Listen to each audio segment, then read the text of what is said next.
Hello friends, Tiwari classes में आपका स्वागत है।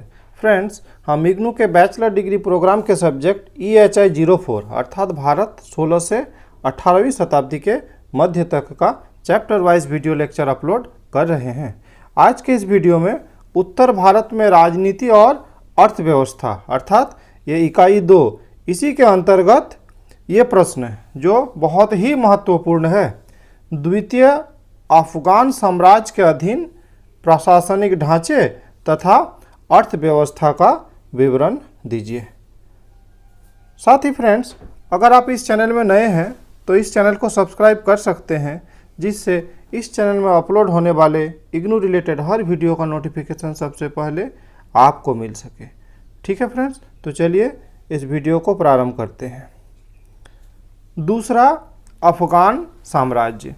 लास्ट वीडियो में चर्चा किया गया था कि किस तरह हुमायूं शेरशाह से हारकर भाग गया था।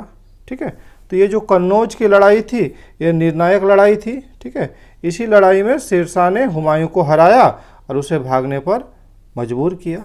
ठीक है, 67 वर्ष की उम्र में अर्थात एकदम वृद्धावस्था में शेरशाह गद्दी पर बैठा और भारत में शासन व्यवस्था का एक उत्कृष्ट नमूना पेश किया। ठीक है, अभी भी शेरशाह को याद किया जाता है उनके प्रशासनिक व्यवस्था के लिए। ठीक है, जीवन भर युद्ध में शामिल शेरशाह की मृत्यु भी तोप के फटने से लगे गंभीर चोट की वजह से ही हुई। ठीक है, कालिंजर के किले पर फतह का समाचार सुनकर वह मौत की गहरी नींद में सो गया। शेरशाह के बाद उसका पुत्र इस्लाम शाह गद्दी पर बैठा। ठीक है, और 1553 ईस्वी तक राज किया। इस्लाम शाह भी एक योग्य शासक था। ठीक है, लेकिन अधिकांश समय अपने भाइयों और कई अन्य अफगान सरदारों के विद्रोह को दबाने और इधर मुगल आक्रमण के निरंतर खतरे के कारण साम्राज्य विस्तार की ओर ध्यान नहीं दे पाए। अर्थात ये योग्य शासन होने के बावजूद भी साम्राज्य विस्तार नहीं कर सके। इससे हुमायूं को भी मौका मिल गया। ठीक है, अर्थात ये जो अन्य सरदारों से भी जो दुश्मनी था, साथ ही जो भाइयों से भी जो दुश्मनी चल रहा था, नहीं तो इसके कारण फिर से हुमायूं को मौका मिल गया और 1555 ईस्वी में फिर दो ज़बरदस्त लड़ाई हुआ। इसमें उन्होंने अफगानों को पराजित कर दिया, दिल्ली तथा आगरा को फिर से जीत लिया। ठीक है, तो इस तरह से जो मुगल साम्राज्य है तो मुगल साम्राज्य की पुनः स्थापना हो गई। ठीक है, प्रशासनिक ढांचा। इस काल में अफगान तुर्की प्रशासनिक व्यवस्था विद्यमान थी, जिनका शक्तियों के वितरण में विश्वास नहीं था। ठीक है, अर्थात ये शक्ति को विभिन्न स्तरों पर बांटना नहीं चाहते थे। ठीक है, सारी शक्ति राजा अपने हाथों में ही रखना चाहते थे। ठीक है, इसके बाद भी भारतीय राजनीति और प्रशासनिक ढांचे में कई बदलाव हुए जो विभिन्न शासकों की देन है। ठीक है, राजस्व की प्रकृति। तुर्की सम्राटों का प्रशासनिक सिद्धांत केंद्रीकृत था। ठीक है, इसमें सुल्तान को ईश्वर का प्रतिनिधि माना जाता था। ठीक है, उसके पास ही राज्य की समस्त शक्तियों का नियंत्रण होता था। ठीक है, ये जो खलीफा वाला व्यवस्था उस समय भी प्रभुत्व में था, जिनसे अनुमति लेकर ही वे सम्राट क्या करते थे, उपाधि धारण करते थे, सुल्तान की उपाधि धारण करते थे। लेकिन इसके बाद भी सम्राट पूरी तरह स्वतंत्र होते थे, अर्थात ये खलीफाओं के अधीन नहीं होते थे। अफगानी शासन की प्रकृति कुछ हद तक कबीलाई था। ठीक है, ये जो सिस्टम था अभी जो हम लोग देखें ये तुर्की व्यवस्था। ठीक है, और अफगानी व्यवस्था की प्रकृति किस तरह की, जो कबीलाई प्रकृति थी उस प्रकार की थी। वे किसी से अपने आप को कम या नीचा नहीं समझते थे। ठीक है, तुर्कों से सहयोग की उम्मीद नहीं रखते, क्योंकि वह अपने आप को उच्च और श्रेष्ठ समझते थे और सदैव युद्ध के लिए तैयार रहते थे। ठीक है, अफगान सरदार मुख्य रूप से स्थानीय स्वायत्तता पर बल देते थे। स्थानीय स्वायत्तता अर्थात स्थानीय स्तर पर शासन व्यवस्था पर बल देते थे। वे केवल एक ही समझौता करते थे कि जब भी सुल्तान को सैन्य सहायता की आवश्यकता पड़े तो वो सहायता करेंगे।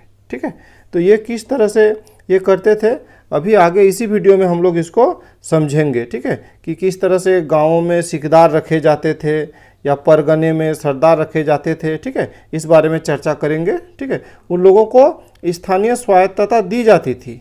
हाँ, उनका सिर्फ एक ही शर्त होता था कि जब भी सुल्तान को आवश्यकता पड़े तो वो क्या करेंगे, सैन्य सहायता प्रदान करेंगे।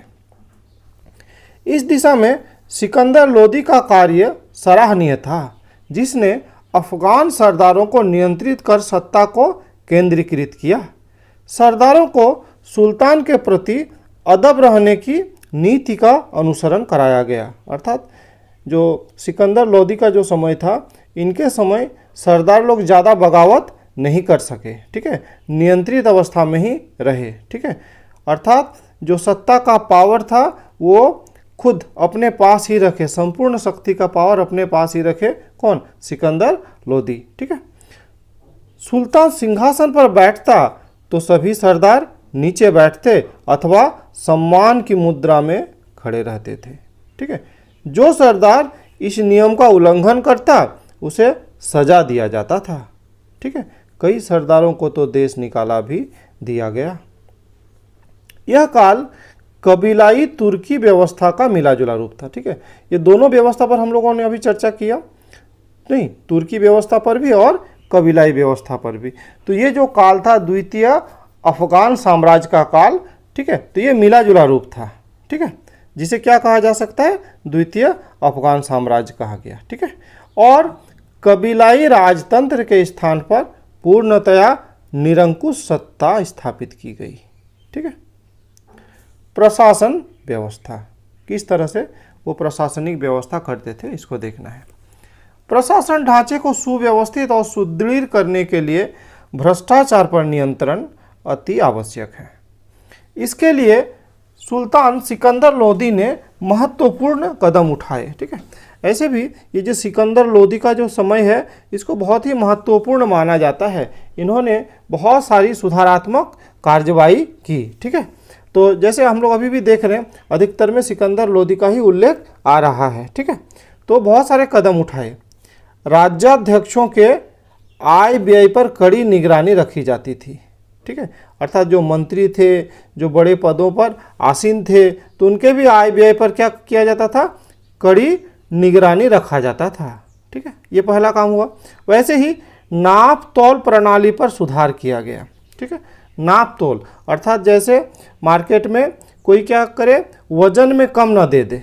ठीक है, इसके लिए बहुत ही सख्त नियम बनाया गया था कि अगर कोई दुकानदार माप या तोल में कम करके सामान दे तो ऐसा माना जाता था कि जितना सामान कम देगा वो उतना ही उसका शरीर से मांस निकाल लिया जाएगा।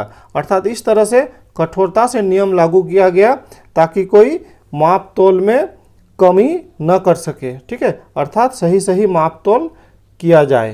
ठीक है, इस पर वो बहुत ज़्यादा जोर देते थे। वैसे ही गुप्तचर व्यवस्था को उन्नत किया गया। आम जनता की देखभाल और उसकी भलाई के लिए कल्याणकारी संस्थाएं खोली गई।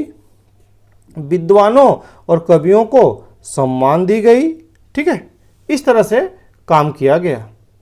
अब शेरशाह, ठीक है, शेरशाह के समय में, हाँ, शेरशाह ने अपनी प्रशासन व्यवस्था को खिलजी शासन के अनुरूप रखा और उसमें थोड़ा बहुत परिवर्तन किया।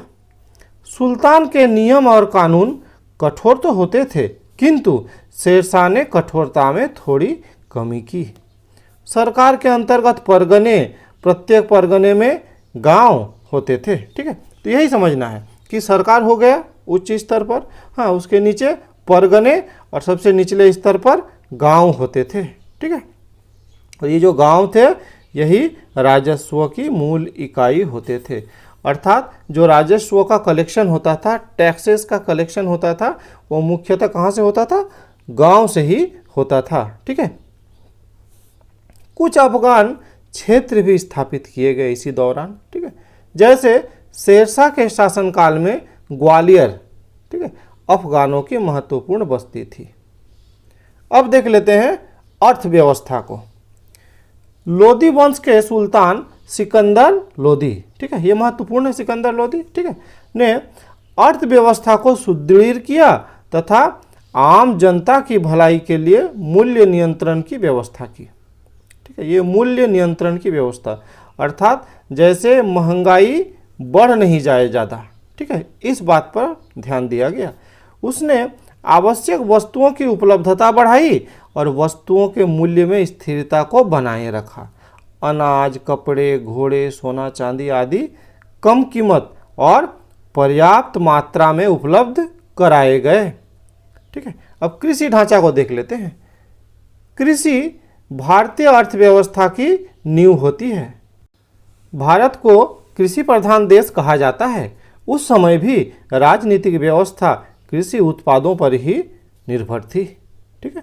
सिकंदर लोदी ने विकासोन्मुख भू राजस्व प्रणाली विकसित की जो कि राज्य में विशेष क्षेत्र पर आधारित थी, ठीक है, अर्थात ये जो जमीन का अलग अलग तरह का बंटवारा किया जाता था। जमीन को 3 श्रेणियों में बांटा जाता था, ठीक है, जो उच्च क्वालिटी का जमीन था, जो ज़्यादा उर्वर था, और एक मध्य स्तर का और एक निम्न स्तर का, ठीक है। वैसे इनके ही समय में, सिकंदर लोदी के ही समय में ये इस बात पर ध्यान दिया जाता था कि 1 इंच जमीन भी खाली न रहे, ठीक है, अर्थात सभी पर क्या हो, खेती हो सके, ठीक है, इस पर वे विशेष ध्यान देते थे। सुल्तान द्वारा अधिकारियों द्वारा किसान से लिए जाने वाले बेगार पर प्रतिबंध लगा दिया, ठीक है, किसानों को विशेष सुविधाएं दी गई। किसानों को छूट दी गई कि वो कर के मामले में प्रचलित किसी भी 3 कर विधियों में से एक को अपना सकते थे। राजस्व निर्धारण के 3 तरीके थे, बटाई, जब्त व्यवस्था और कनकुद व्यवस्था। बटाई अर्थात खड़े फसल में ही उसका बंटवारा कर दिया जाता था। 2 हिस्सा किसान को मिलता था और 1 हिस्सा जो सिकदार, जो सम्राट के लिए क्या करते थे, टैक्स का कलेक्शन करते थे, वो ले लेते थे, ठीक है। जब्त व्यवस्था माप के आधार पर, अर्थात फसल कट जाने के बाद उसका माप किया जाता था। 2 हिस्सा किसान को मिलता था और 1 हिस्सा सरकार को मिलता था। वैसे ही कनकुद व्यवस्था जो था, इसमें पूरे एरिया के ज़मीन को माप लिया जाता था और उसी के आधार पर ये हिसाब किया जाता था कि 1 हिस्सा सरकार को मिलना है और 2 हिस्सा किसानों को मिलना है, ठीक है। तो और ये किसानों के पास ये छूट रहता था कि ये तीनों जो व्यवस्था था राजस्व निर्धारण का, उनमें से वो कोई भी एक तरीका को अपना सकते थे, ठीक है। वैसे ही मानकीकृत माप व्यवस्था प्रणाली प्रचलित थी। गज सिकंदरी, ठीक है, ये माप की एक इकाई थी जो 32 अंगुल का होता था। ये सम्राट का ही 32 अंगुल का होता था, ठीक है, जो कि माप प्रणाली को सुव्यवस्थित बनाता था, ठीक है। अमानक जो इकाई था उस समय माप का ये प्रयोग में नहीं आता था, सिर्फ इसी का प्रयोग होता था, ठीक है। अब समझ लेते हैं हम लोग इक्ता व्यवस्था को। तो इसमें 2 चीज़ को समझना है, एक हो गया इक्ता व्यवस्था और दूसरा खालिसा। खालिसा ये क्या है, ठीक है, ये दोनों को समझ लेना है। तो पूरा जो राज्य था वो इक्ता और खालिसा के अंतर्गत विभाजित था। खालिसा से वसूला गया राजस्व सीधे राजकोष में जमा होता था, ठीक है। खालिसा भूमि, उससे जो भी टैक्स मिलता था वो सीधे राजकोष में जमा होता था। इसकी वसूली सिकदार करते थे, ठीक है।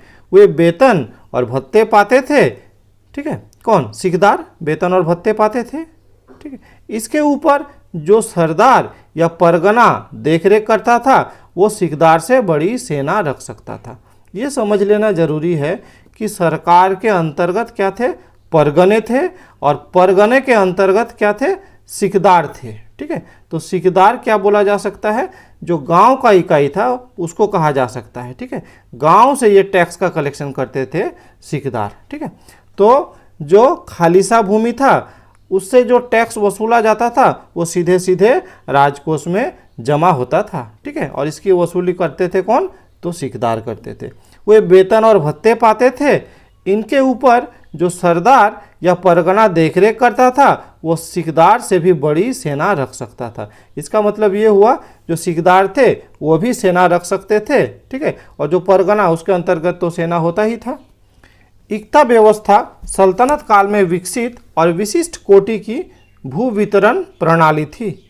इक्तादार को भूमि के रूप में जो सम्मान दिया जाता था वह अर्धविजित और कुप्रशासित क्षेत्र भी होता था। इक्तादार स्वयं ही अपनी सेना की भर्ती करता था। ठीक है, सेना को अपने अधिकृत क्षेत्र में संसाधनों का समुचित प्रयोग करके आत्मनिर्भर बनाया जाता था। ठीक है, इक्ता पर उसका नियंत्रण राज की सेवा के बदले मुक्त भू अनुदान के रूप में रहता था। ठीक है, अब देख लेते हैं नगरीकरण। आर्थिक स्थिति सुदृढ़ होने से नगरीकरण की प्रक्रिया तेजी से आरंभ हुई। पहले तो दिल्ली और उसके आसपास ही नगर थे, किंतु व्यापारिक और आर्थिक क्रियाकलापों ने नगरों और शहरों की स्थापना को प्रोत्साहन दिया। इस काल में सुल्तानपुर, सिकंदराबाद जैसे महत्वपूर्ण शहर बसाए गए। इसी प्रकार सिकंदर लोदी का प्रमुख नगर आगरा था, जिसे सुल्तान ने स्वयं बसाया और कारखाने भी लगवाए। ठीक है, यमुना नदी के किनारे बसे ये शहर महत्वपूर्ण व्यापारिक केंद्र बन गया। ठीक है, तो इस प्रकार आज के इस वीडियो में इतना ही। बहुत जल्द अगले चैप्टर का वीडियो लेकर आएंगे। इस वीडियो में मेरे साथ बने रहने के लिए बहुत बहुत धन्यवाद।